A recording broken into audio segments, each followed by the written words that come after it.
नमस्कार। Cinema hall में आपका स्वागत है। आज ब्लैकआउट का रिव्यू। ब्लैकआउट जियो सिनेमा पर प्रवाहित हो रही है, यानी कि स्ट्रीम हो रही है। यह देवांग भावसार की फिल्म है, उनका निर्देशन है। इसके निर्माता नीरज कोठारी और जियो सिनेमा की ज्योति देशपांडे हैं।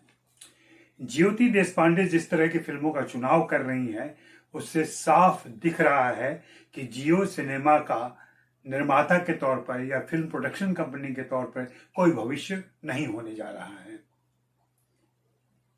अब तक हम ये सुनते और देखते आए हैं कि कुछ फिल्में बेसिर पैर की होती हैं, यानी कि उसमें कुछ भी स्पष्ट नहीं होता है। लेकिन ब्लैकआउट एक ऐसी फिल्म है जिसमें न तो सिर है न पैर है, ये तो प्राइमरी चीज हो गई। इसके अलावा आंख कान हाथ पैर भी नहीं है। इस फिल्म की कहानी के जो अंग प्रत्यंग होते हैं, यानी कथा, पटकथा और संवाद, तीनों ही कटे फटे हैं। और अगर कुछ जोड़ने की कोशिश करें, आप कुछ मिलाने की कोशिश करें, तो भी आप जो एक आकृति या आकार गढ़ेंगे वह फिल्म का नहीं होगा। फिल्म जब हम देख रहे थे तो ऐसा लग रहा था कि यह उन गाड़ियों की तरह चल रही है जिसका गियर फंस गया है और ड्राइवर नया है।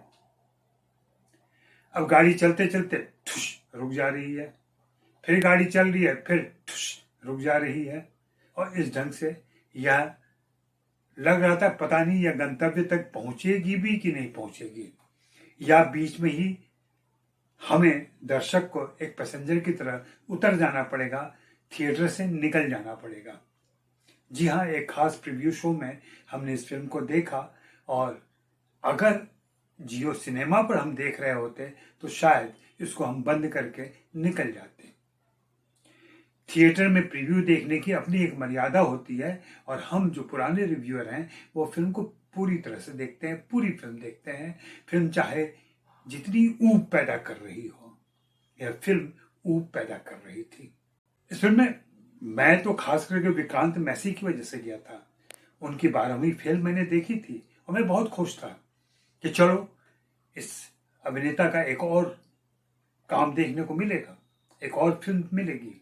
लेकिन एक पुणेकर के भूमिका में विक्रांत मैसी पूरी तरह से निराश करते हैं।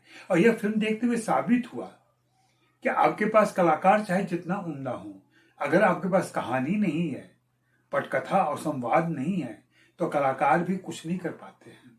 वही हुआ इस फिल्म के साथ। जिसू सेनगुप्ता है, छाया कदम है, जिनका भी बहुत चर्चा हुई है कान फिल्म फेस्टिवल की फिल्म के लिए। उसके पहले लापता लेडीज में भी हमने उनको देखा, लेकिन यहाँ बमुश्किल 2 सीन में है और वहां भी कुछ कर नहीं पाती है। उनकी मौजूदगी अच्छी लगती है, लेकिन कुछ करने को भी तो हो। यही हाल विक्रांत मैसी का है, मोनी राय का है, और जिस अभिनेता को मैं बहुत अच्छा मानता हूं, सुनील ग्रोवर बेवड़े की भूमिका में क्या कर रहे हैं फिल्म के अंदर। एक तो उनका व्यक्तित्व नहीं समझ में आ रहा था, उनका किरदार तो कहीं से परिभाषित ही नहीं हो पाया ढंग से। वे पुराने डॉन असगर हैं कि बेवड़े हैं, कि यहां बदहवास एक किरदार है। इसी प्रकार विक्रांत मैसी की पत्नी बनी रूहानी शर्मा, उनका भी किरदार नहीं समझ में आ रहा था। अनंत जोशी 2 दृश्यों में आते हैं और चले जाते हैं। तो ऐसा बहुत कुछ है, इतने सारे किरदार हैं, एक एक करके आ रहे हैं। यूं लग रहा है कि एक गाड़ी चली जा रही है। और लेखक की कल्पना शक्ति देखिए, वाह वाह। उन्होंने 2 किरदारों का नाम जो जोड़ी में है ठीक ठाक रख दिया है। बताया गया कि वे इन्फ्लुएंसर हैं। अब ये टिकटॉक का ही एक नाम है ठीक ठाक, लेकिन ये दोनों कैरेक्टर भी ठीक ठाक नहीं है।